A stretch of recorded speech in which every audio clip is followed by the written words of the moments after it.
Welcome back to another lecture. My name is Dr. Lucius. I hold doctorates in neurology, astrophysics, and comparative eschatology. My professional discipline is less common. Cryptid zoology, the study of organisms whose existence is widely dismissed, yet repeatedly reported. Creatures that occupied a boundary between folklore and biology. Most people believe such things belong to myth. I believe myth is simply unverified observation. Well, for 20 years, I have studied reports of anomalous, revival phenomena, cases where death was declared, biologically confirmed, and later contradicted.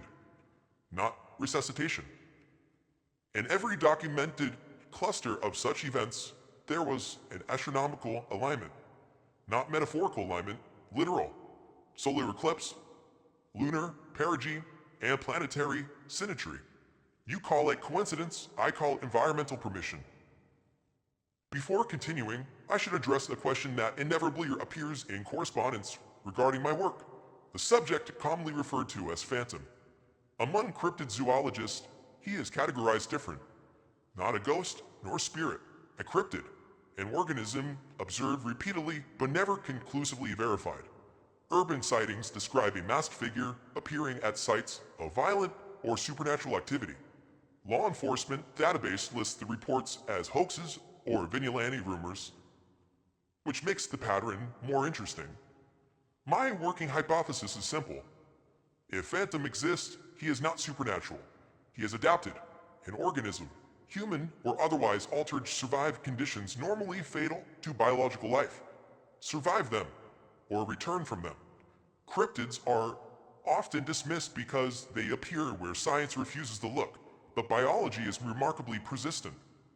When an organism evolves to occupy a niche, it does not care whether that niche is acknowledged, only whether it exists.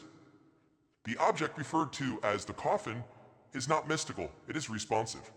Responsive to neurological imprinting and cosmic positioning simultaneously. It reacts to grief the way certain metals react to heat, predictably. I have studied its inscriptions. They are not religious carvings, they are equations. Early civilizations disguised mathematics as myth because mathematics survives better when wrapped in story. Rebirth is a flawed translation. The original term is closer to continuance under altered occupancy. Consciousness, as I demonstrated in my work on neural field persistence, does not extinguish instantly at biological death.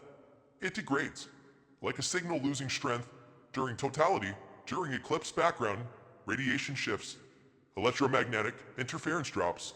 The signal strengthens, alignment matters. The coffin does not create life, it amplifies a signal. And when the sky darkens, the amplification increases. You will experience a total solar eclipse soon. 7 minutes of dismissed solar dominance, 7 minutes of altered gravitational tension, 7 minutes where the boundary between signal and silence becomes negotiable. I do not fear this. I've spent my life preparing for it. Humanity assumes death is a wall. I propose it is a door dependent on atmospheric conditions. The eclipse is the key.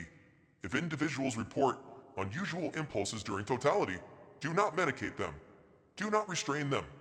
Observe them, especially those who have recently suffered loss. Grief is not merely emotional, it is conductive. If the coffin activates during alignment, it will not be random. It will be selective. A selection implies intent. History recalled this superstition. History is often late. When the sky closes, pay attention to those who stand up and who answers. Totality is not darkness, it is innovation.